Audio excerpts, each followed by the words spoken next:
Between 1989, when they toured the UK for the first time, and when they came back in October 1990, Nirvana had a lineup change. Chad Channing left. Chad was a great drummer, but in Kurt's mind, he was the wrong type of drummer for Nirvana.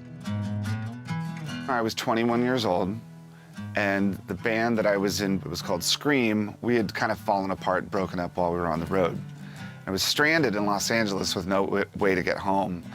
And then I got a phone call from a friend, and I had told him that Scream had broken up, and he said, "Hey, have you ever heard of Nirvana?" And of course I'd heard of Nirvana because everybody loved that album, Bleach. He said, "You know, they're looking for a drummer. You should call them."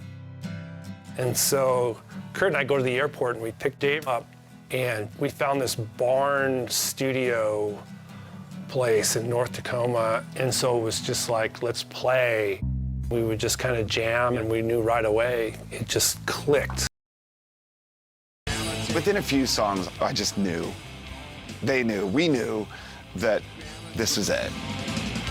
We just had this feel together that sounded like Nirvana.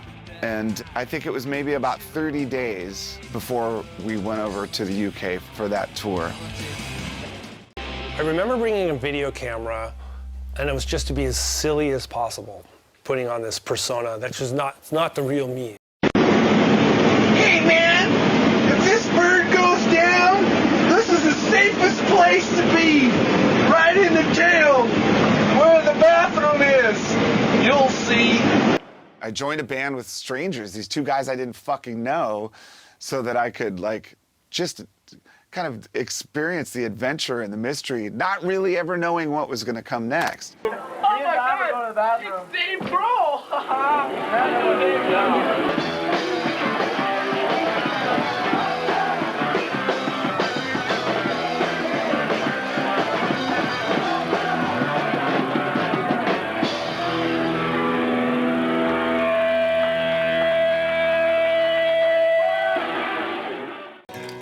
It was a massive upgrade from the Scream days. I mean, in Scream, we stayed in squats. We stayed in places where you'd show up and they'd be burning the linens out front because there's a fucking scabies outbreak.